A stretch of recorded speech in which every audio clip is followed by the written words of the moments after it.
Sergeant Cole Navarro pulled his pickup onto the shoulder and killed the engine. For a second, silence snapped shut over the world. Then the wind shouldered its way back in. Beside him, Atlas, the K-9 who had slept at his boots through 2 deployments and 100 midnights, lifted his massive head. One ear pricked, the other, nicked and scarred from the IED that almost took them both, twitched.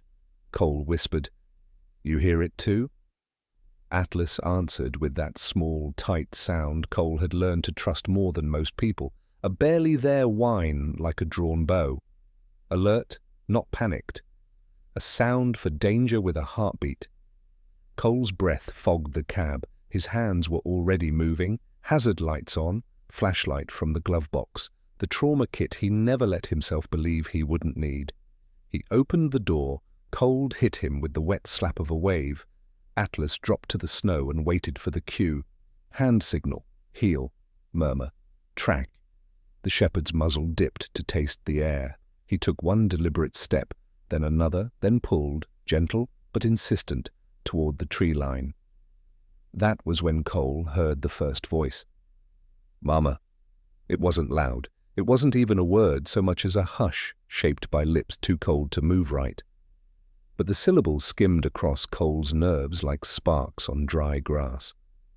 He followed Atlas without thinking, sliding through a break in the guardrail, dropping down a 3-foot ledge into snow up to his calves. The world tightened around the beam of his flashlight, branches glazed with rime, a discarded beer can caught in a clutch of dead grass. Fox tracks, delicate as calligraphy, bent south. Atlas stopped at a dark bundle, half buried under wind-crusted powder. Cole's chest seized. He'd seen this shape before in a different country, in a different war, a sack tied at the mouth like a question no one once answered. He went to his knees. The fingers of his left hand found the knot and gentled it, even as his right slid the flashlight under his arm to free both hands. "Hey," he said, "because you always talk to the living as if your voice could tie them to the world." "Hey, I've got you, Mama." The shape whispered again. The knot gave. Cole peeled the wet canvas back, and the light broke over a small face, lips blue, lashes jeweled with ice. She couldn't have been more than 7, maybe 6, if you subtracted the winter from her bones. A knitted hat had slipped sideways, the pom-pom was frozen stiff. Her hands were drawn to her chest like a bird tucking its head under its wing to sleep. Cole didn't feel the cold anymore. Training took the wheel. He shrugged out of his parka and wrapped her in it, sealing the heat. The space blanket from the trauma kit rasped as he shook it open and burritoed her inside.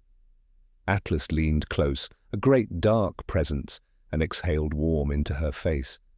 The girl's eyes fluttered, big, shocked, the color of wet hazel bark. She hissed a breath and made a sound like a squeak toy stepped on by God. "Stay with me," Cole said. "You're all right." "I'm Cole. This is Atlas. You're safe." She tried to swallow. "Keep cold," she said. The word shivered in his hands. "I know." He lifted her, light, so light, and stood. The snow protested with that dry crunch that means the temperature has dropped far enough to turn hurt into glass. As he climbed back up to the road, his boot slid, his knee barked against the guardrail. He held her tighter. Atlas took the path in reverse, glancing back, reading Cole's face the way a good soldier reads a map. They got her into the truck, heater blasting. Atlas wedged himself behind the seats, then shifted forward until his chest pressed against the space blanket, sharing heat as if he'd been trained for this exact moment, which, of course, he had, in a dozen different ways that didn't look like this. Cole cracked a chemical warmer and tucked it against the girl's ribs. Frost steamed off her hat. "What's your name?" he asked. She blinked like the light hurt. "Lelena," she said, and because names are a kind of magic, some color came back into her mouth. "Lena," Cole repeated. "Good. I'm going to call for help, but I need you to keep talking to me, okay? Tell me anything. Favorite color, favorite food, your grandma's name, anything." She said, and after a pause, "Can I keep it?" Cole frowned, already dialing 911. "Keep what?" "Dog," she breathed, a ghost of a smile slipping through the shivering. "Grandma said if I found a good one." The operator came on the line. Cole gave mile markers, landmarks, vitals in clipped syllables that didn't waste air. Hypothermia, conscious but sluggish, shallow respirations. He added his name, as if that mattered, and his status, retired Army, K-9 handler, as if that mattered too. When the operator asked if there was any sign of an assailant, Cole's jaw ticked. His eyes went to the sack. "No," he said, "but someone left her." Intentionally, the operator said the sheriff's unit and an ambulance were rolling. Cole killed the call and let his forehead rest on the steering wheel for one measured breath. Atlas pressed his muzzle into Lena's shoulder, and she made a small, almost secret laugh, an involuntary sound, the body remembering joy like an old song you don't expect to hear. Outside, the wind rose. Snow webbed across the windshield like 1,000 white veils. The highway was a graveyard for sound. The distant thrum of a jackknifed semi faded into the trees. Cole could feel the old itch at the base of his skull, that razor-thin hum that was more memory than biology. In Mosul, it had meant mortar. In Ghazni, a boy with a switch under his shirt sleeve. Here, in this nowhere of pine and ice, it meant a story he didn't know yet. It meant that the night had other teeth. "Lena," he said, watching her pupils, track his voice. "Did you walk here?" "Did someone bring you?" Her breath snagged. "Bee-bag," she whispered. "Woke up." "Dark. Couldn't," she swallowed. He said, "Sorry." Cole's heart managed a double beat that hurt. He could count on one hand the number of times he'd heard a captor apologize. It didn't fit. Not the way cruelty usually didn't try to dress as mercy. He thumbed the heater higher. The vents gasped loudly enough to be a comfort. "You're safe now," he said, and he meant it with the ferocity of a promise made at a graveside. Atlas chuffed low, agreement in dog. Headlights ghosted through the snow, a slow, white smudge, then 2. The ambulance would take 5, the sheriff closer to 10, maybe more in this weather. 5 minutes is a lifetime when a small body is doing math with cold. Cole dug in the kit again. Sugary gel on the inside of Lena's cheek. Her eyes flicked and steadied. He spoke the way you speak to a scared recruit. Simple, concrete, now. "We're going to the warm place. There will be blankets the size of houses. Atlas will come." He's loud but polite. He prefers chicken to beef. Don't tell him I know.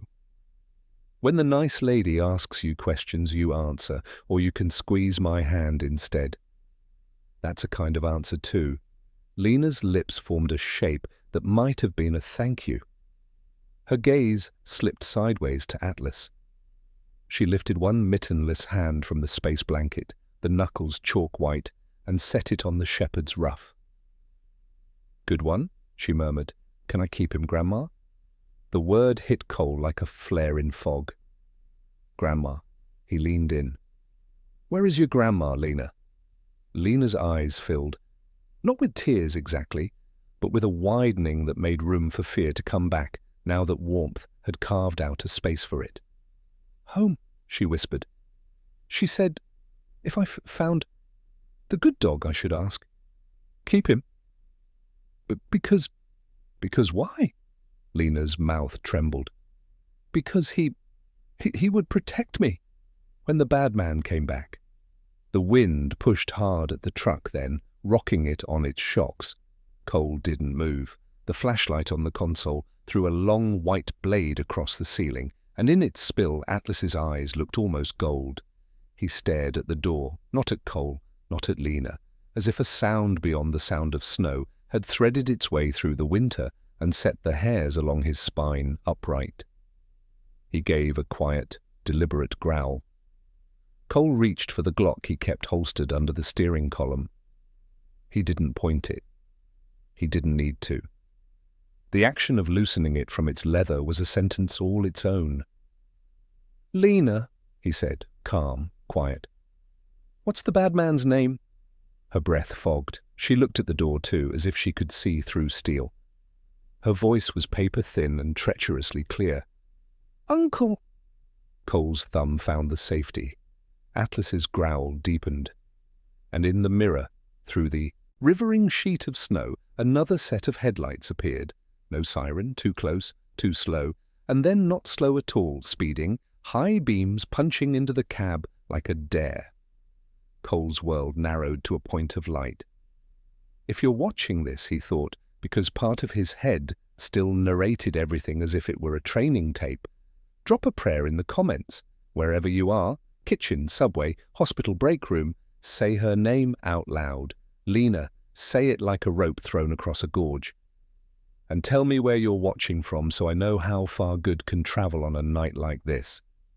The second car didn't pass. It eased to a stop 15 yards back, engine idling. The driver didn't kill the lights. Atlas stopped growling.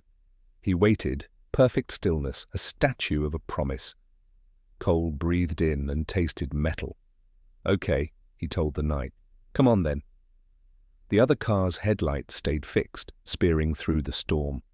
For a full minute, neither vehicle moved. Lena's small hand trembled against Atlas's fur, and the shepherd's ears flicked like tuning forks, absorbing every vibration in the air. Cole's pulse thumped against his ribs. He could almost feel the memory trying to creep back in, the smell of diesel, the long road through Kandahar, the ambush that ended with his men scattered like matchsticks. He shook it off. This wasn't then. This was here. Lena needed him alive in the present. The door of the car opened. Cold light fractured across the snow, catching a tall figure as he stepped out. The man didn't rush. He walked like he owned the world, shoulders rolling under a heavy coat. Too casual, too slow for this weather.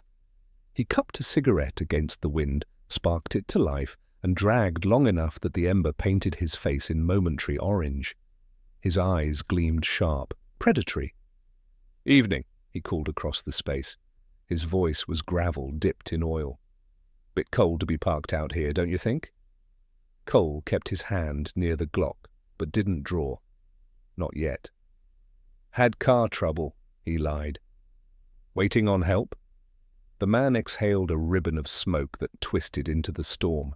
"Yeah? Strange place to break down, middle of nowhere." His eyes flicked toward the truck cab. Just a second, but enough. Cole knew the look, the predator scanning for weakness, for treasure. Atlas gave a low warning rumble. The man smirked, showing teeth. "Nice dog." Cole didn't answer. He shifted his weight subtly, so his body was between the man and Lena. Her breathing quickened. He could feel it against his ribs. The stranger tossed his cigarette, ground it under his boot. "You found her, didn't you?" The little brat, Lena, whimpered. That one sound, thin as thread, was confirmation. Cole's gut turned hard as iron. The man spread his hands like he was negotiating, but his eyes stayed narrow. "Listen. She ain't yours. You don't know what you're stepping into. Best hand her over now. Save yourself the mess." Cole's mouth went dry. He remembered briefing rooms where generals laid out missions in neat bullet points, as if chaos could be itemized. Here, there was only one bullet point: protect Lena at all costs. He lifted his chin. Not going to happen. The stranger chuckled, low and mean. "Thought you might say that. Army boy, right? Could smell it on you. All that hero talk, but heroes break. They all break." He stepped closer. Cole eased the Glock free and leveled it. Atlas stood, silent, muscles coiled like cable under his black and tan hide. "I don't want trouble," Cole said, his voice steady. "Turn around." "Walk away." The man's grin widened, unbothered by the barrel aimed at his chest. "She's not worth it. She's broken goods. That old witch she calls Grandma thought she could hide her, but I know what's mine. Blood don't lie." The words dropped like stones into a pit. Cole's knuckles whitened around the Glock. Lena stiffened in his arms and whispered, "Uncle!" The man heard. He barked a laugh. "Smart girl. She knows blue strobes split the night. Sheriff's cruiser grinding up the road. Relief flickered in Cole's chest, but the stranger's grin didn't falter.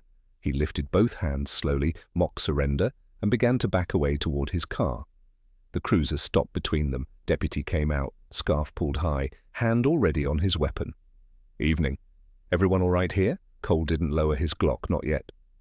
"This man," he started, but the stranger cut in smoothly. "Officer, good to see you."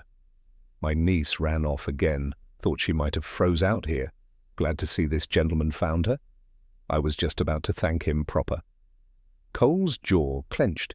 He looked at Lena, who buried her face against his chest, trembling. The deputy's eyes darted between them, uncertain. Small town, small department. They weren't trained for this kind of duplicity. Cole spoke low, urgent. "She was stuffed in a bag, left to die. That's attempted murder." The stranger shrugged. "Tall tales. Kids exaggerate. She gets dramatic. Ask her grandma, she'll tell you the same." The deputy's uncertainty deepened. The snow hissed louder, like it wanted to drown out the truth. Cole knew hesitation could kill as cleanly as a bullet. Atlas broke the stalemate. He surged forward, a sudden force barking sharp enough to crack the night. Not at the deputy, at the stranger. His hackles stood, teeth bared. The sound was primal, undeniable, not aggression for show. This was a dog identifying a threat. Lena's voice finally cut through, small but fierce. "Don't let him take me, please." He said he'd kill Grandma. That snapped the deputy awake. His weapon came out, pointed steady now, not at Cole, but at the stranger. "Sir, on the ground." Now, the man's eyes narrowed. For a moment, Cole thought he'd rush anyway. Instead, he spat into the snow, muttered something too low to catch, and dropped to his knees, hands behind his head. Relief came jagged, like a knife pulled the wrong way. Cole holstered the Glock. Atlas backed, but didn't take his eyes off the man. The deputy called in, voice clipped, requesting immediate backup and medical. Cole exhaled slowly, forcing his muscles to loosen.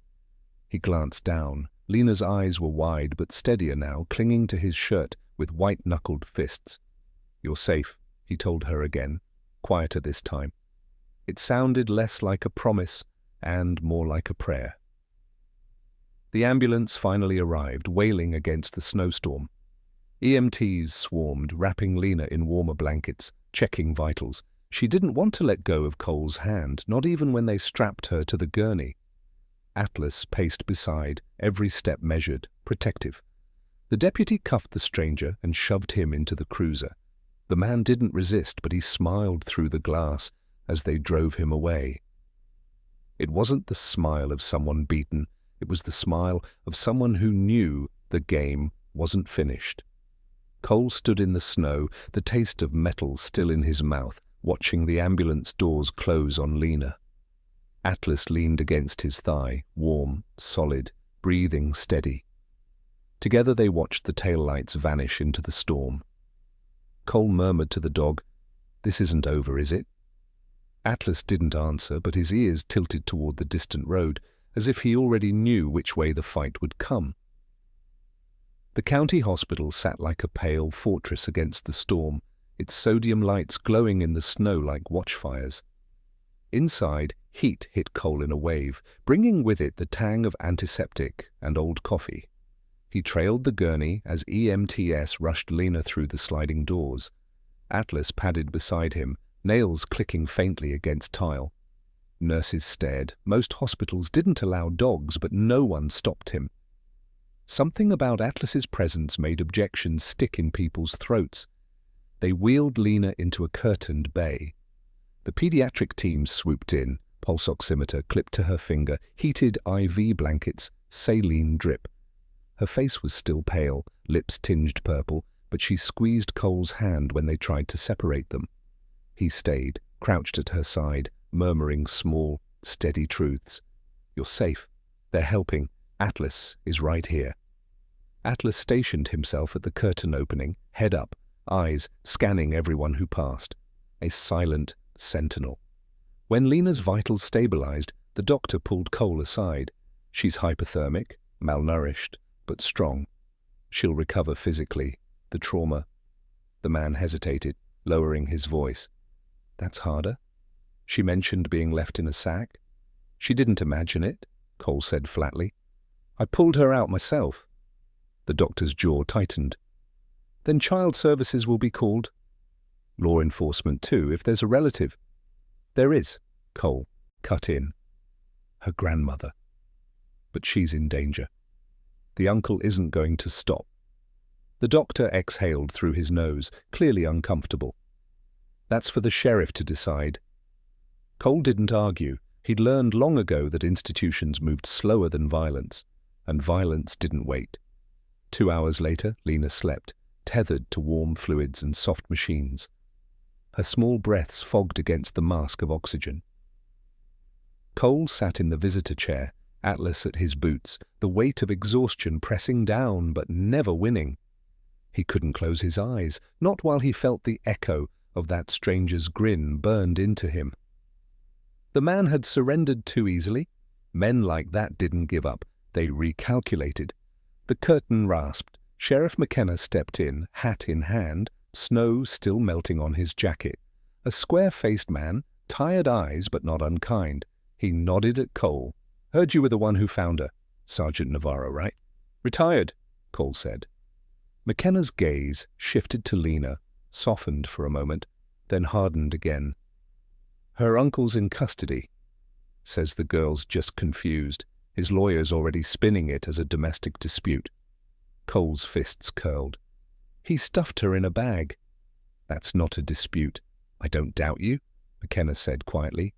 But proving it in court's another matter. No witnesses but you and her, and she's young. Defense will say you misinterpreted.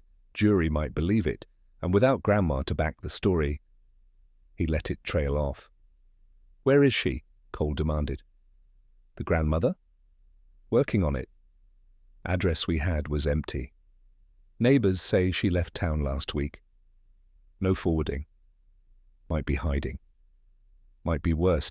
McKenna rubbed his temples. I'll be straight. This uncle's tied up with people I've been after a long time.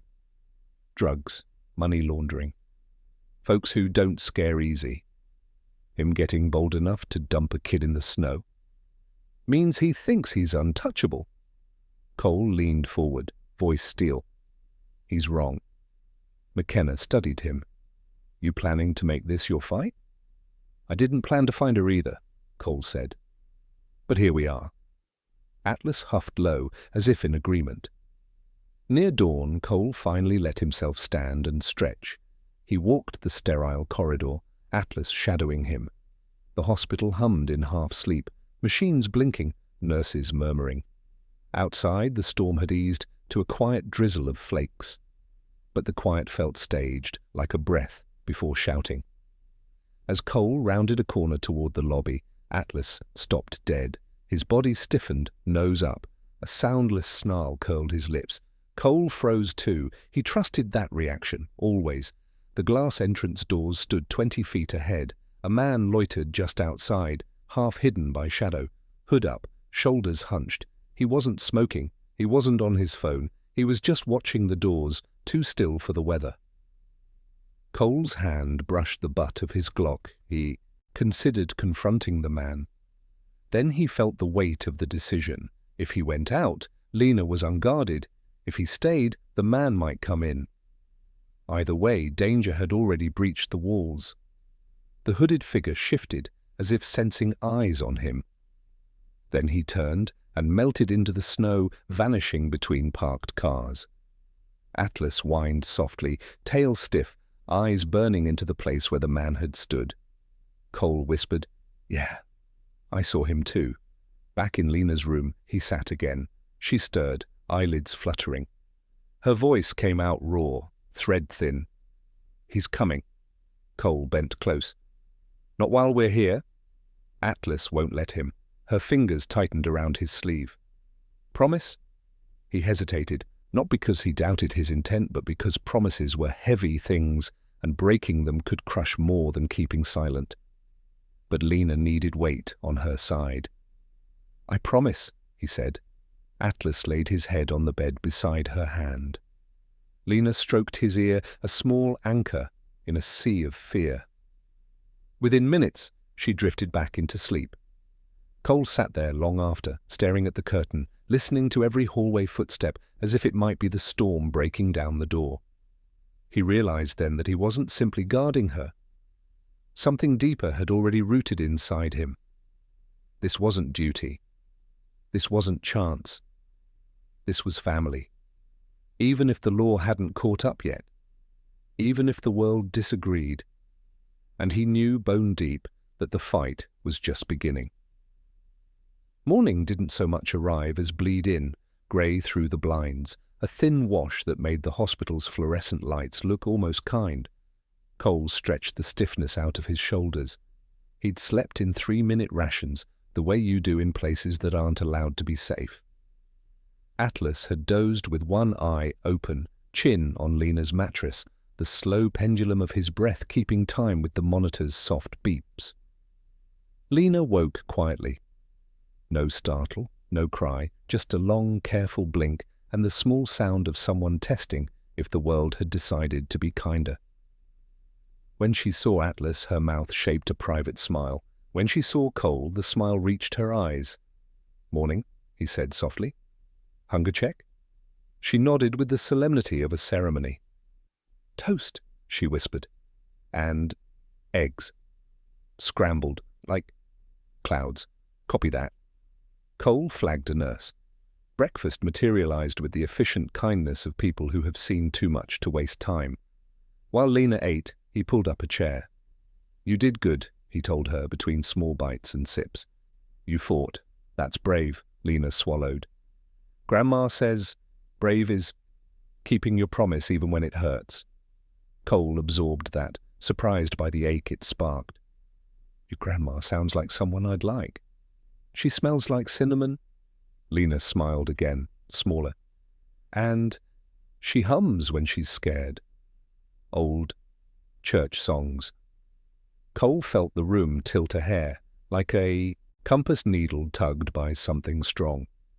"Lena," he said carefully, "if I showed you a map, could you point to where Grandma might be?" Her face pinched. "They moved us. A lot. After Daddy—" She stopped, breath hitching. Cole waited. He'd learned that silence, respectfully held, can be a rope thrown across the dark. "After Daddy died," she finished, "Grandma said we had to hide. Uncle wanted Daddy's money, said it was his. Daddy didn't have money, only a truck and some old medals. Uncle got mad, he said." Her eyes slid away. "He said I was expensive." Cole's jaw worked. "Do you remember any places?" "A blue house, a church with a steeple, a store where Grandma knows the clerk." Lena studied the tray, thinking like it was homework. "There was a gas station where the man gave Atlas bones," she said, with sudden clarity. "Atlas?" Cole blinked. "You met him before?" She looked almost guilty. "Not this one. But, a dog like him. A good one. Grandma said if I find the good one again, ask to keep him, because good ones find their way back." Her hand sank into Atlas's ruff. "He found me." Cole glanced at the dog. Atlas met his eyes with the steady intelligence that had saved lives in places the map only honored with borders. "They do that," he said. Sheriff McKenna arrived mid-morning, hat in hand again, coffee steam threading into the chill around his coat. "Uncle made bail," he said without preface. "Bondsman on speed dial, he's lawyered up. Claims you brandished your weapon without cause." Sergeant Cole didn't sigh. "Did he mention the sack?" "Denies it. Says he was searching for her, saw your truck, approached to help. The deputy backed you, but you know how it goes. It'll turn into a mud bath, and whoever's got the bigger hose wins." Lena's fingers crept toward Cole's sleeve. He covered them with his palm. "What about child services?" he asked. "Paperwork's in. They'll place her in emergency foster care today." McKenna glanced at Lena, lowering his voice just enough to be polite. "Given the uncle's claim, they'll likely try to contact Grandma before anything else. We still can't find her. If Grandma doesn't turn up—" He didn't finish. Cole saw the path laid out. A girl bounced through strangers' houses while a man with a smile like an unlit match circled the block. Every hour, the storm inside her would learn a new shape. "No," he said quietly. McKenna's eyebrows ticked. "No? No foster home while he's hunting," Cole said. "He'll sniff out addresses faster than the state can redact them. Let me take her somewhere he won't think to check. Give me 48 hours. McKenna stared. "You're asking me to bend rules into a pretzel." "I'm asking you to keep her alive while we find the grandmother." Cole held the sheriff's gaze. "I know men like him. They don't wait for forms. They don't care about court hours." The sheriff assessed him for a long 10 seconds. Atlas shifted one paw, the only sound in the room. Finally, McKenna exhaled. "I shouldn't. But I also shouldn't bury kids." He rubbed his stubble. "I can note that, per medical advice, she remains under observational care and cannot be moved to foster placement yet." He lifted a shoulder. "Observation can last, let's say, through tomorrow, during which time, if concerned parties were to observe her from a secure location off-site, such as the custody of a trained former K-9 handler, my paperwork might be imprecise, a knot unwound in Cole's chest. Appreciate it. Don't appreciate it too much." McKenna's mouth twitched. "You'll owe me a miracle." "Find the grandmother. Find something I can hit the uncle with harder than PR." He set a card on the tray. On the back, a handwritten address. "We pulled a lead off a pawn ticket. Old woman sold a silver locket 2 days ago at this shop on Route 9. Security cam's fuzzy, but the height, build, could be her. Owner remembers church songs." Lena's head snapped up. "Old songs," she breathed. Cole's pulse picked up. "I can check it out." "You shouldn't go alone," McKenna warned. "I won't," Cole said, glancing at Atlas. McKenna looked like he wanted to argue, then didn't. "Be careful. If the uncle put her in a sack, he'll put anyone in a trunk." They left by the staff entrance. Lena zipped inside Cole's spare Parker like a small astronaut. Atlas pressed close as a moving wall. The day was a page of grey. Tire tracks stitched the parking lot in frantic patterns. Cole strapped Lena into the back seat, Atlas wedging in beside her, then pulled onto Route 9 with that hyper-clarity that comes when sleep has been downgraded from necessity to hobby. "Tell me about the locket," he said, as the miles unspooled. Lena's voice was powder-soft. "It was Mama's. A picture inside, me and Daddy when he had hair." That last detail came out with a child's genuine delight, like hair was evidence of a miracle. "Why would Grandma sell it?" Cole kept his tone gentle. "For gas," Lena said simply. "So we could leave before Uncle got home." Sometimes a sentence is so pure it breaks you. They reached the pawn shop, a squat cinderblock place pretending to be friendly with a neon guitar and a sign that said, "We buy memory," in lights that had lost the apostrophe years ago. A bell jangled as they entered. The owner was a balding man in a cardigan that looked like it remembered better winters. Cole showed his ID from another life and spoke the sheriff's name. "The locket," he said. "2 days ago." The man nodded slowly. Lady came in. Thin, eyes like needles that had sewn too many seams, hummed under her breath. "Old him, I think. Sold a little oval with a dent. Said she needed to get to the bus, and the bus doesn't wait." "Which bus?" Cole asked. The man pointed. "Greyhound, south, 2:15. I remember because my kid's school called right then. Fever." Cole checked the wall clock out of habit, 11:43. He pictured the station. There would be cameras, there would be residue, coffee cups, gum wrappers, a trajectory. "Do you still have the locket?" Lena asked, in a rush that surprised all 3 of them. The owner blinked. Yeah, didn't ship the lot yet." He rummaged under the counter and produced a small plastic bag. Inside, an oval of scratched silver lay like a fallen moon. Lena reached for it with reverence. Her thumb found the dent like a blind person recognizing a face. "That's it. Open it," Cole said softly. She tried. Her fingers were small, clumsy with cold memory. Atlas nudged the edge with his nose as if to help, and something about the absurd dignity of that unlocked the mechanism. The locket clicked. Inside a tiny photograph, a man with a buzz cut crouched with a toddler on his knee, both laughing with the unself-conscious joy of people who don't know yet that joy will have to be defended. Lena's breath snagged. "Daddy!" The owner wiped his eyes with the back of his wrist, pretending it was dust. "I'll just mark that as redeemed," he murmured, sliding the bag across with the practiced discretion of a man who sometimes participates in miracles off the books. Cole tucked a 20 into the charity jar by the register and wrote the hospital's name on the receipt. "Thank you." Outside, the air had sharpened. Cole buckled Lena back in, the locket around her neck, the metal warm from her palm. He keyed the route to the bus station into his head rather than his phone.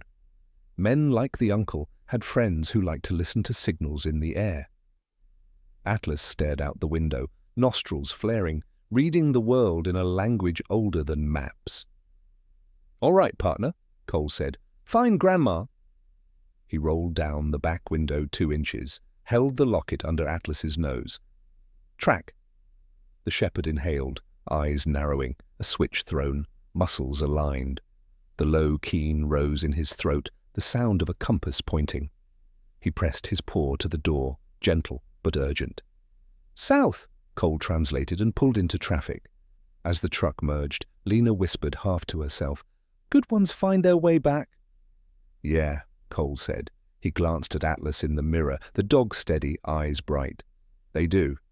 He didn't see the grey sedan slide out 3 cars behind them, keeping perfect distance. The highway ran straight as a ruler through endless snowfields, trucks humming like distant bees. Cole gripped the wheel, eyes flicking between lanes, mirrors, and the rear view, where the grey sedan kept its patient distance. Too far to spook casual drivers, too close to be chance. Atlas's ears had been angled back the whole time, like radio antennas, tuned to a signal Cole couldn't hear. Beside him in the back seat, Lena clutched the locket against her chest. The chain was too long, so she'd looped it twice, tucking the silver into her shirt, as if hiding it from the wind.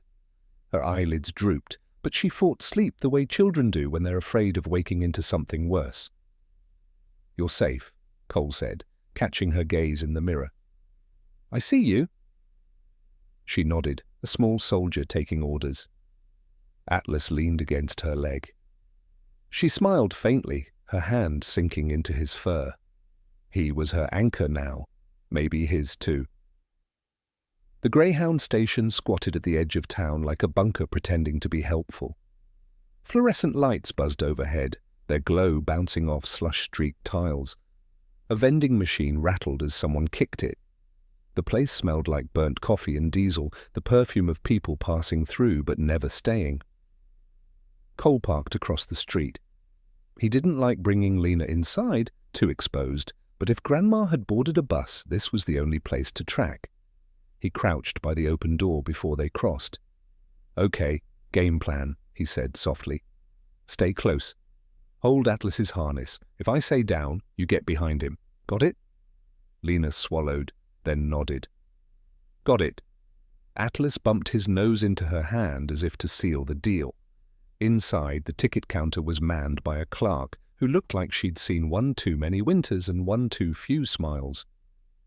Cole slid over his retired ID and asked about an older woman with a hymn in her throat. Recognition flickered. "Yeah," came through 2 days back, thin grey scarf. She hummed that old song, "Nearer my God to Thee," bought a one-way south. The clerk tapped the screen. Destination Millhaven. Bus left at 2:15 sharp, Millhaven. Cole knew the place. Old mill town gutted by closures, now a haven, mostly for ghosts and people hiding from themselves. Perfect for someone on the run, or someone being hunted. "Anyone with her?" Cole asked. The clerk shook her head. "Alone, kept glancing over her shoulder, tipped me $2 just for kindness," Lena whispered. "Grandma." It was less a word than a confirmation, an exhale of relief. Cole straightened. When's the next bus? Tonight. Midnight run, weather permitting too long to wait. Too much time for the uncle's shadow to catch up. They returned to the truck. Cole scanned the street. The grey sedan idled 2 blocks down now, not bothering to hide anymore. He keyed the ignition, pulled into traffic, and watched the car mirror his movements. Whoever sat inside knew patience. That scared him more than aggression. He leaned back just enough to speak without turning. "Lena, listen. Someone might be following us. Not your fault, not your problem. Atlas and I will handle it. All you have to do is stay low if I say." Her eyes widened. "Like hide and seek?" "Exactly," Cole said. "But with higher stakes." Atlas woofed once, low. Agreement. He turned onto a back road, tires crunching over packed snow, leading them out toward the open county line. The sedan followed, headlights a dull accusation. Cole slowed, then suddenly braked hard, slewing the truck sideways across the lane. The sedan skidded, swerved, but stopped before contact. Its driver sat frozen, the windshield a mirror of light. Cole stepped out into the cold, Glock low, but visible. Atlas leapt down beside him, hackles raised. "Stay!" Cole told Lena through the cracked door. She obeyed, eyes wide, clutching the locket. The sedan's door creaked. A man climbed out, not the uncle, but someone younger, Lena, a runner's build. Black coat, cheap gloves. He raised empty hands. "Easy, I'm just supposed to watch who sent you," Cole asked. The man's eyes slid sideways. "You know who?" Cole's finger hovered near the trigger guard. "Your boss left a child to freeze? You call that loyalty?" The man smirked, though his jaw twitched. "I call it survival. He owns this county, soldier. You can't fight the tide," Atlas snarled. The sound peeled the smirk from the man's mouth. Cole stepped closer. "Tell your boss. If he comes near her again, he won't walk away." For a second, silence. Then the man gave a crooked nod. Message received. He backed into the sedan, reversed hard, and vanished into the grey. Cole stood in the road, breath fogging, adrenaline raw. Atlas nudged his thigh, grounding him. He holstered the Glock, climbed back into the cab. Lena stared at him wide-eyed. "Did we win?" she asked. Cole softened. "Not yet. But we're still standing." "That's winning," she said, with surprising certainty. He couldn't argue. By evening, they reached Millhaven. The town huddled along a river choked with ice, its mill towers skeletal against the dusk. Streetlights glowed dim through the mist, reflecting off puddles of half-frozen slush. It smelled of iron and old wood smoke. Cole pulled into a diner lot. He needed information, and coffee strong enough to cut steel. Inside, the place buzzed with the low murmur of locals and the crackle of a jukebox that hadn't been updated since the 80s. He chose a booth near the window. Atlas settled under the table, Lena tucked against his side. The waitress, tired but kind, poured coffee without asking. "You're not from here," she said. "What's your business?" Cole chose honesty, or at least a slice of it. "Looking for an older woman. Thin, grey scarf. Hums hymns." The waitress blinked. "You mean Ruth?" "She's been staying over at the old boarding house by the river. Helps out with the laundry, keeps to herself." Sweet Lady Lena gasped. "Grandma." The waitress smiled down at her. "That your kin?" Lena nodded fiercely. "She smells like cinnamon." The waitress laughed. "That's her, all right." Cole left cash on the table, thanked her, and rose. As they stepped outside, the night air slapped cold again. The river groaned under ice. Atlas sniffed the wind, ears sharp. Then a sound, faint, metallic, drifted from across the lot. The click of a car door shutting, not their truck. Another. Cole scanned quickly. A black SUV idled near the far corner, no plates visible, windows tinted. He felt Atlas stiffen. They weren't the only ones who knew Ruth was here. Cole crouched by Lena, voice low but calm. "We found Grandma. But we have to be careful. Bad men are close." Her hand tightened on the locket. "We can still find her." "Yes," Cole said, "because good ones find their way back. Remember?" She nodded. Atlas leaned into her, steady as stone. Cole rose, scanning the SUV. His reflection in the diner window looked like someone he used to be, a soldier who'd sworn never to fight again. But some promises the world didn't let you keep. The SUV's engine revved, its headlights flared. Cole whispered to Atlas, "On me!" And together, with Lena tucked behind them, they moved toward the river where the boarding house lights flickered, fragile but alive. The boarding house leaned into the river wind like an old woman into prayer, thin, stubborn, refusing to go down.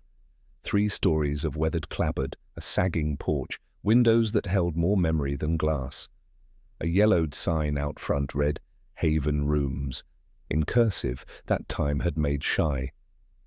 Somewhere inside, a radio murmured low, a hymn braided into static. Cole parked 2 blocks away and cut the lights. The black SUV idled at the diner, its drivers pretending patience. He didn't buy it. Men who hunted for money moved fast. Men who hunted to erase witnesses moved faster. "Listen up," he told Lena, crouching so his eyes met hers in the dim cab.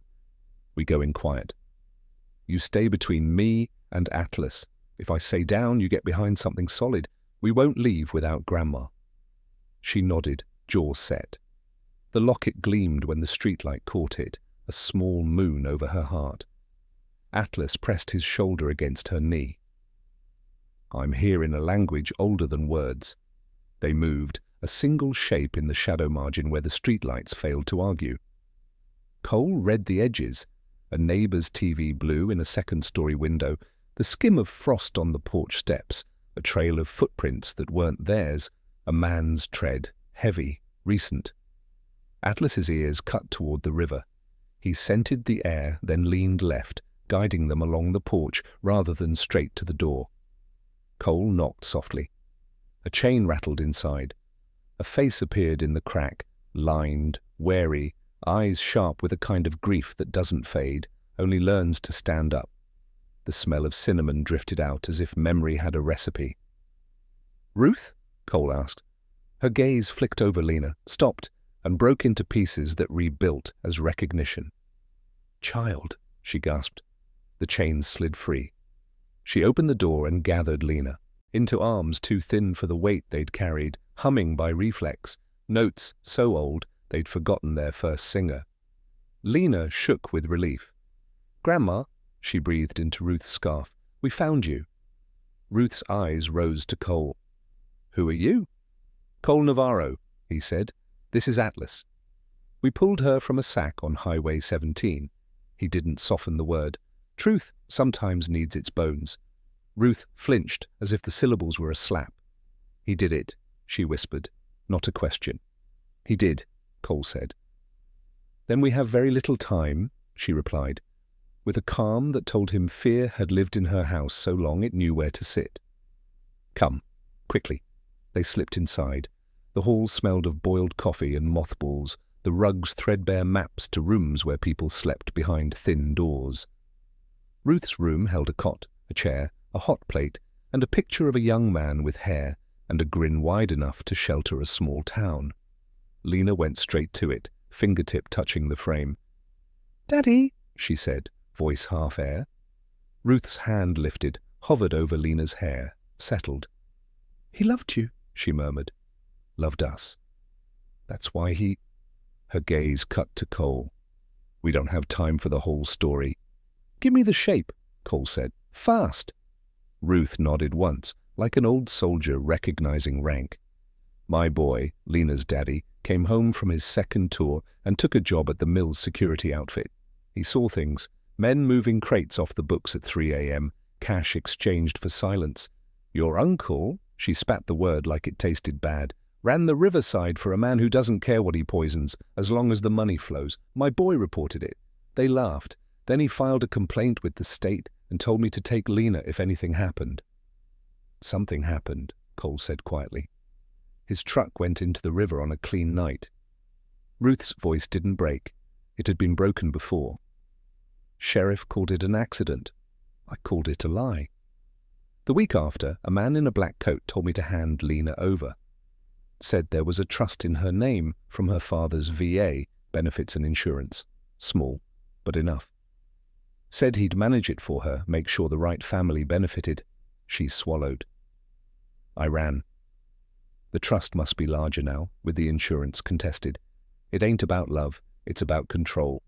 Cole felt heat behind his eyes that wasn't anger alone. And you've been moving since? Every time he found us. She lifted her chin. Hiding isn't the same as losing. A floorboard creaked on the porch. Atlas's head snapped toward the door. A rumble like distant thunder built in his chest. Cole drew the Glock, motioning Ruth and Lena back. "Down!" he breathed. They crouched behind the bed. Thin mattress, iron frame. Not cover, but better than air. Knuckles rapped twice, a pause. Then a voice, velvet over barbed wire. "Ruth, you forgot to kiss the ring when you left." She closed her eyes. "He found me." "It was only a matter of time," Cole said. He moved to the left of the door, gun low. Atlas slid to the right, a ghost of muscle and intent. The knob turned. The chain was back on, but the door jerked against it like a leash. "I can pay the owner to walk away," the voice crooned through the gap. "Everyone's got a price, and mine is kindness. Give me the girl." Cole spoke for the first time. "You'll leave." Now silence, then a soft laugh that had no joy in it. "Soldier boy?" "I wondered when you'd show." He kicked the door. The chain held, metal whining. A second kick. The screws tore free of old wood. The door blew inward. Atlas launched. He hit the first man square in the hips, momentum yanking him down. Teeth flashed for the gun hand. Cole's voice cut sharp. "Hold!" And Atlas obeyed on a dime, smashing the man back without giving the law any excuse later. The second man, the one with the velvet voice, stepped sideways and raised his pistol, aiming past the chaos, past Cole, toward the bed where Ruth and Lena crouched. Cole fired twice, tight and fast. Wood splintered inches from the man's wrist. The gun clattered. The man hissed and pivoted, sliding behind the hallway's corner like a snake, finding a new hole. "Out!" Cole barked. "Backstairs." Ruth didn't argue. She grabbed a canvas bag from under the bed, packed, ready, and hustled Lena toward the door off the kitchenette. Atlas pinned the first man long enough for Cole to strip the pistol, eject the mag, kick the slide under the dresser. Then he dragged the man by his coat and shoved him into the closet, wedge-chocking the handle with a chair. A shape surged in the hall, fast, low. Cole felt the draft of a blade. He deflected with his forearm. Pain sang along the bone. Atlas spun, a growl ripping out of him that made hair stand up. Cole kicked hard at the attacker's knee. Something popped. A scream, ragged, cut off, as the man crumpled. They ran, down the narrow backstairs that smelled like damp and soap, along a corridor where the wallpaper gave up in strips, through a door that opened onto the river's breath. The black SUV's engine revved at the block's far end. Headlights swept. Hunting. Cole scanned. Choices cut themselves into two. The alley to the street, open, exposed, or the river path, fenced but shadowed. He chose the river. "This way." They slid into the dark between the boarding house and the water. The river muttered, ice shifting like furniture dragged across a floor upstairs. A footbridge arched to block down, chain-link sides rimed with frost. Beyond it, the old mill's loading docks provided cover, and maybe a way to vanish. "Can you run?" Cole asked Ruth. She lifted her chin. "I can fly when I must." Behind them a door banged. Voices flooded the night, cold with intent. "Back!" They went to the river. Lena clutched the locket and kept pace, breath puffing quick. Atlas ran a half-step ahead, head swinging, mapping danger the way only a shepherd can, nose, ear, eye, intuition stacked like cards. They hit the footbridge. The boards were slick, the chain link glittering with hoarfrost.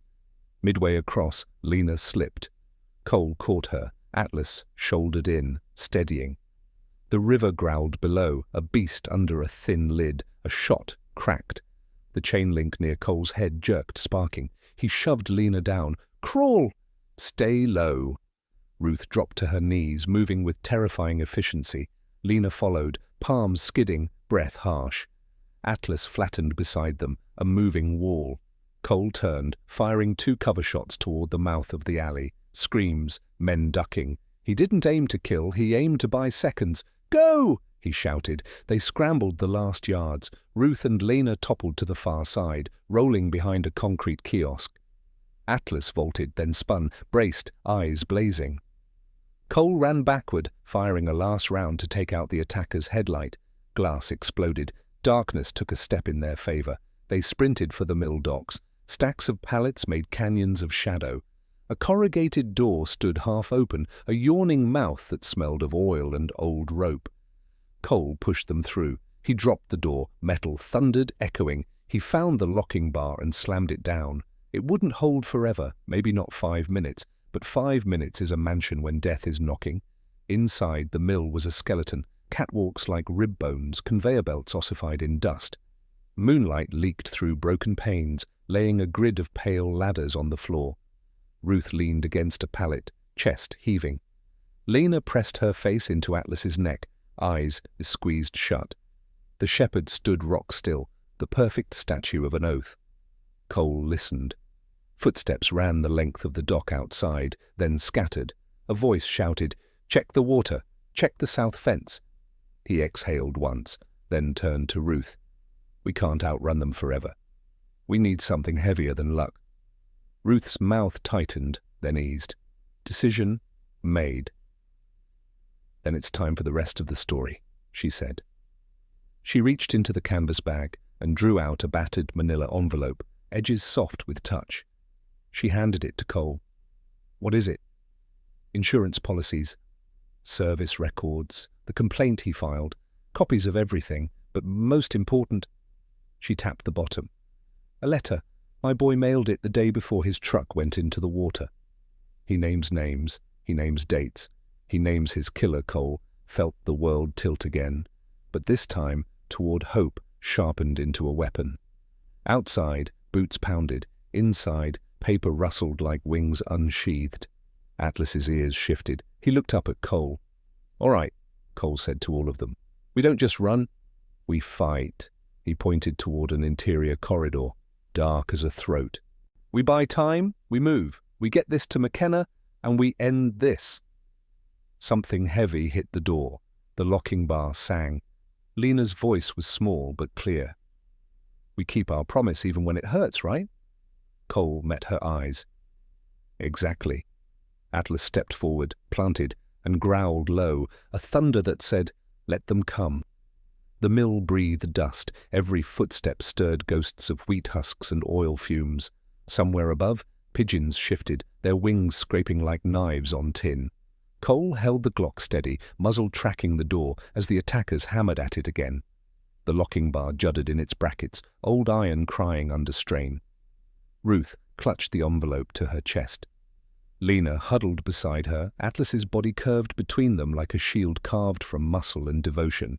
The shepherd's growl stayed constant, low, vibrating, a sound more ancient than speech. Cole moved fast. He mapped the interior by instinct. Catwalks overhead, conveyors frozen mid-sentence, ladders, rusted chutes. He saw not a ruin, but a battlefield. Every shadow a firing lane, every echo a countdown. "We need the second exit," he told Ruth. She pointed. "East side, old loading ramp, but it's padlocked." Cole's mind ticked. "Tools?" Ruth shook her head. Atlas swung his gaze up to the catwalks. Cole followed it, saw the half-open skylight, ice crust around its rim. A way out, if you were desperate and willing to climb. He filed it away. The door thundered again. Wood split. Voices barked orders. "Push! Break it!" Cole snapped his eyes back to Lena. "Listen, it's going to get loud, but you remember the rule?" She nodded, whispering, "Stay low." Behind Atlas. "That's right." The lock gave. The door burst inward. 3 men stormed, rifles raised. They expected panic. They got precision. Cole fired twice. First man spun, shoulder hit, weapon clattering. Atlas lunged, a storm in fur, slamming the second flat before his rifle could level. The third hesitated just long enough. Cole's boots swept his legs. Gun skittered into darkness. "Go!" Cole barked. Ruth grabbed Lena, bolted toward the east ramp. Atlas released on command. Bounding back, herding them like sheep he would die to protect. Cole covered the retreat, firing measured shots that cracked the dust and ricocheted sparks. The attackers ducked for cover, shouting curses. They reached the ramp. Padlock gleamed in the moonlight. Solid. Cole cursed. He scanned. A steel bar lay half buried in grime. He grabbed it, swung. Once, twice. Metal shrieked, sparks flying. Atlas paced, barking sharp bursts. "Hurry!" Ruth hissed. The bar struck true. The lock split, guts spilling. Cole yanked the chain free and shoved the door open. Cold river air slapped them. "Out!" he ordered. They spilled into the night, but headlights flared across the riverbank. The SUV had circled, cutting them off. Doors opened. Silhouettes climbed out. More men, armed. At their center, velvet-voiced Uncle himself. His grin gleamed like a blade. "You can't run forever, soldier," he called. "Hand them over, and I'll make it quick." Ruth's face hardened. "You already tried quick. Now you'll get justice." She shoved the envelope into Cole's hands. "Get it to McKenna. That's the only thing that kills him for good." The uncle's laugh rolled cold across the water. "Paper burns. You can't protect her with paper." Atlas bristled, bark ripping the night apart. Cole steadied his breath. He saw it all in one frame. Ruth and Lena pressed behind him. Atlas poised. The enemy fanned out under headlights.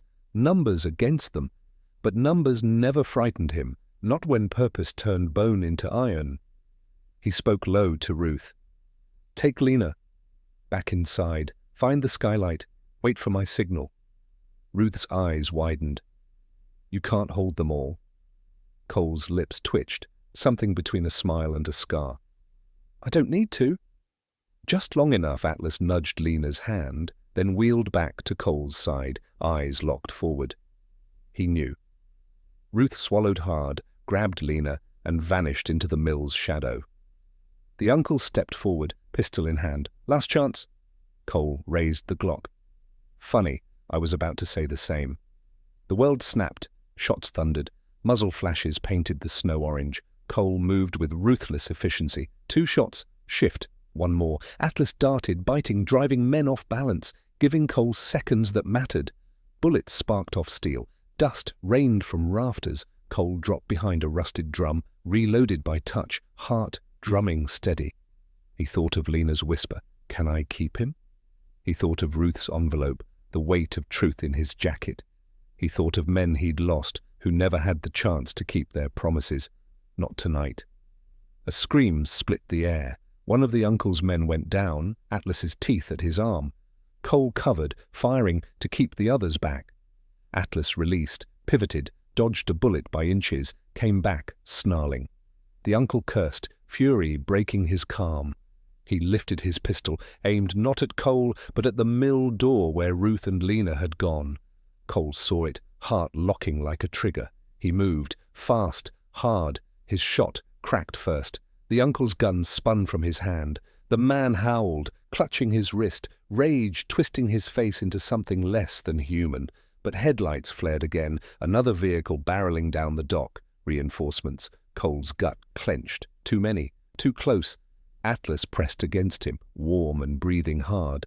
Their eyes met in a flash of understanding sharper than words. Cole whispered, "Not yet." Not like this. He fired one more volley, wild, noisy, meant to buy seconds, and then wheeled back, sprinting with Atlas into the mill's dark. They slammed the ramp door shut, jammed the chain, and bolted up the inner stairs. "Ruth!" Cole called. His voice echoed. "Here!" she answered. From above, Lena's face peeked through the broken skylight. Relief struck Cole harder than the cold. "Up!" he ordered. They climbed, Atlas bounding with the grace of survival. Outside, boots hammered the ramp. Voices shouted. Cole boosted Lena through first, then Ruth. Atlas leapt, claws finding grip. Cole hauled himself last, muscles screaming. They spilled onto the roof, the river sprawling below, headlights prowling the banks. Wind tore across them, freezing sharp. The town stretched distant, lights winking like hope, scattered thin. Cole drew in breath, felt the weight of the envelope against his chest. Below, men roared, hunting. He looked at Ruth, at Lena, clutching Atlas's fur. "Now," he said. his voice flat steel. "We run! And we don't stop until McKenna has this file in his hands." Ruth nodded. Lena whispered, "Promise." Atlas barked once, deep and sure. The rooftop stretched ahead like a gauntlet, the river whispering threats below. But Cole's pulse steadied. He'd fought in worse places with less reason. Now he had the best reason in the world. He checked the skyline, plotted their path. The war wasn't over, but for the first time he felt the balance shift, because this wasn't just survival anymore, this was justice. The roof was a chessboard of frost and daylight scars. Cole led with his weight low, testing each span of corrugated metal before committing the next foot. Wind clawed at their coats. Below, engines prowled the riverbank, lights jittering over the ice like restless ghosts. Atlas hugged Cole's knee, ears flicking between front and rear as if he could hear the future coming. They crossed to a lower annex and dropped one by one onto its tarred surface. Cole tied a short length of rope from Ruth's bag to a rusted vent pipe, fashioned a quick handline, then lowered Lena and Ruth to the fire escape. He kept his voice calm, mundane, described steps, praise progress, make the terror small enough to carry. Halfway down the ladder, a shout cut through the night. Men spilled from the mill's east door, rifles up. The uncle strode at their center with his left hand bandaged, his right gripping a subcompact like it was the last word in an argument. He pointed up. "End of the line!" Cole didn't think. He did. He slung himself onto the ladder, took the last rungs in a quick slide, and yanked the handline free. "Go," he told Ruth, and they plunged into the narrow between-building alley where snow lay in drifts, knee-deep and blessedly muffling.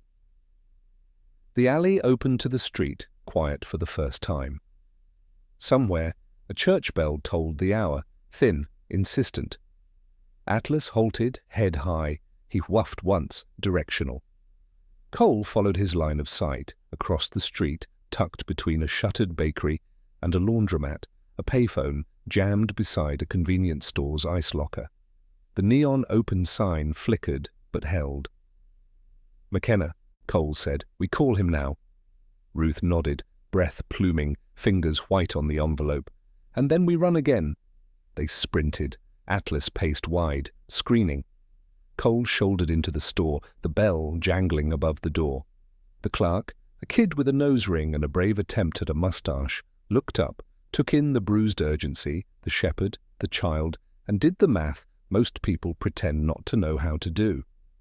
"Phone," Cole said. He tossed $1 on the counter, already yanking the receiver. He dialed the sheriff's private number from the card McKenna had left. 2 rings. "McKenna, it's Navarro. We have proof. The mill, they're coming hard." The sheriff went quiet in the way good men do when the moment arrives. "Where?" Cole told him. "I can bring the file to you, or you to it." "I'll come to it," McKenna said. "And I'm not coming alone." He hung up. Cole turned to find Lena pressed against Atlas, tiny and fierce. Ruth stood beside the cooler aisle, hugging the envelope like a life preserver. The kid at the counter swallowed. "You want me to lock the door?" he asked, voice thinner than he wanted it to be. Cole saw the tremor in his hands, the shine of fear. He also saw the courage it had ridden in on. "Yes," he said gently. "And then get to the back and stay low." The kid flipped the lock and vanished. Headlights washed the glass. Men spilled onto the sidewalk. The uncle raised his gun and fired into the air, because terror loves theater. "Out!" he roared. "All of you!" Cole stepped forward, Atlas at heel. Ruth and Lena behind an end cap, stacked with paper towels. Soft cover, but it would do. "This is done," Cole said through the door, voice carrying. "Walk away." The uncle laughed, a lovely sound in the wrong throat. "You think a letter will save you?" "No," Cole said, "but it will bury you." He didn't look away from the uncle when he spoke to Ruth. "When I move, go through the stockroom and out the loading door. 2 blocks west is St. Michael's, stone steps. McKenna will meet you there. If I'm not with you—" "You will be," Lena said fiercely. He let the faith stand. "If I'm not, Atlas will be." Do what he tells you. Ruth nodded once, eyes bright and hard. She squeezed Lena's shoulder. We keep promises. Atlas rumbled like a door unlocking. Cole exhaled, rolled his shoulders, and pulled a trick he'd learned from a door-kicker in Kandahar who believed God loved physics. He grabbed the metal handle, pushed instead of pulled, then snapped it open as he stepped sideways. The uncle's first shot blew harmlessly through the space where Cole had been.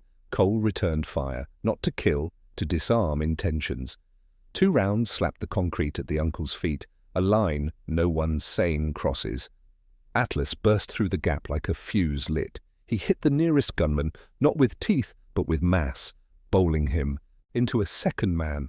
Guns skittered, chaos bloomed. Cole fired twice more, taking knees, taking confidence. Screams spiked. The uncle ducked, snarled, and aimed for the store's interior anyway, cowardice dressed as boldness. "Now!" Cole shouted.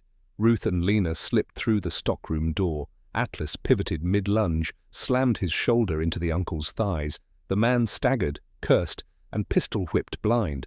The butt glanced Atlas's skull. He yelped, sharp, shocked. Cole's heart did something ugly. He put a round into the doorframe an inch from the uncle's ear. Plaster exploded. The message landed, "Next one ruins your name for good." Sirens rose then, not tentative, but hungry. A chorus, sheriff's cruiser in the lead, 2 state police behind, another city unit. The blue strobes painted the street into a pulse. Men who liked to hunt became men who liked to hide. The uncle's eyes flicked, calculation stuttering in the face of numbers he couldn't buy. He threw a last look at Cole, something like promise curdled into hate, then turned and bolted, his men scattering as law poured in like water finds a low place. McKenna hit the curb in 3 strides, weapon up, vest half-zipped, snow in his hair. He took in the tableau. Cole, Atlas staggered but standing, glass glitter, Ruth and Lena through the stockroom window jumping the back step, and didn't ask questions he didn't need answers to. "Ruth!" he called.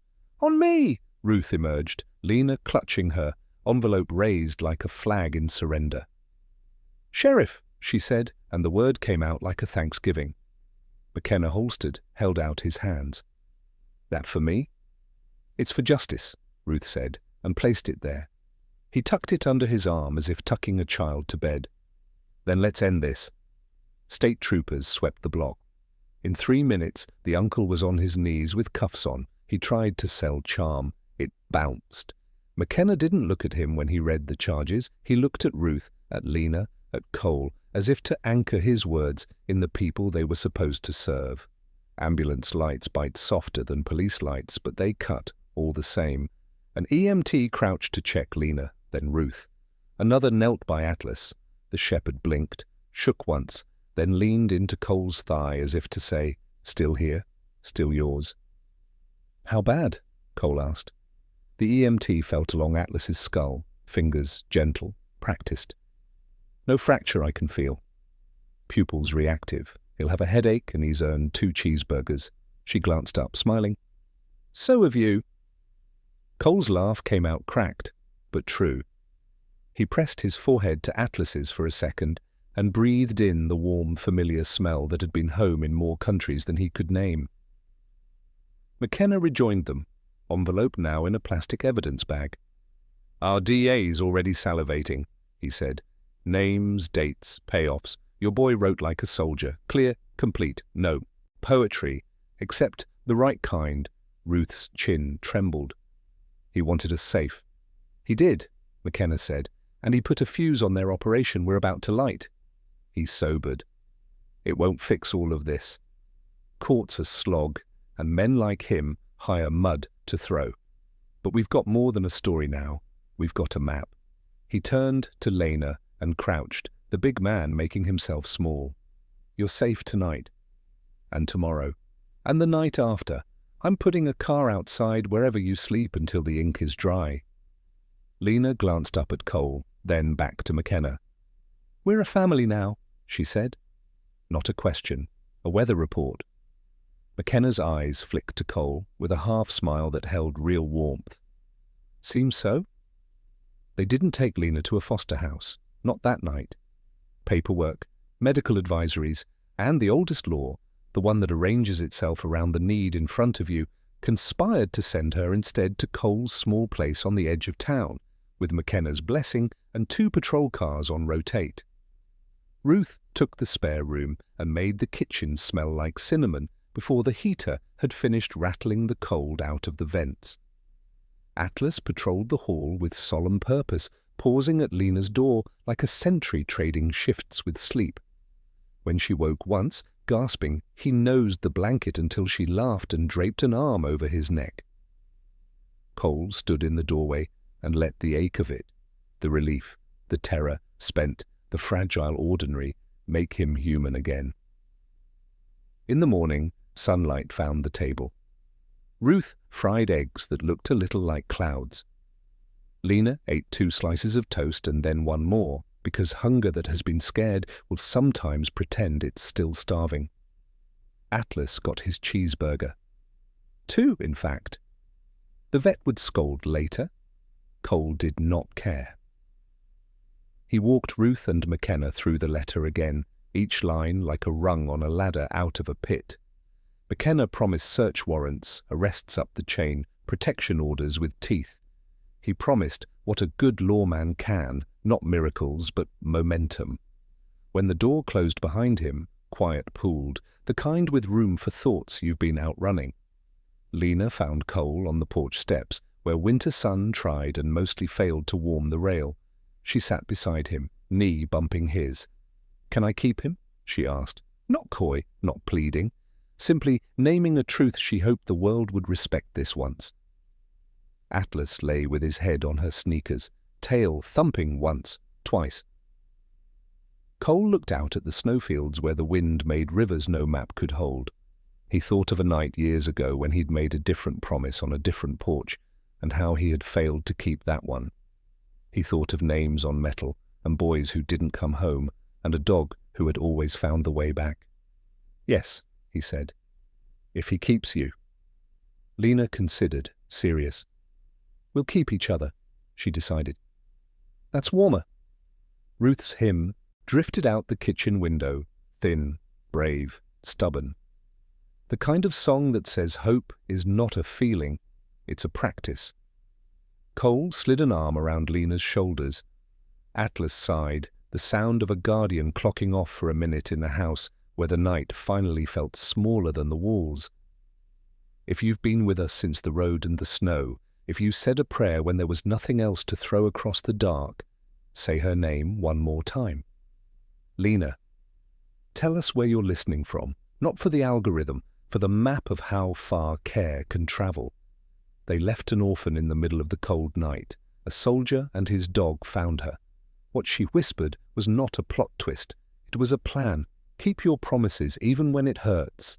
Especially then. It won't fix the world, but it will fix a world, and sometimes that's the miracle we get to choose.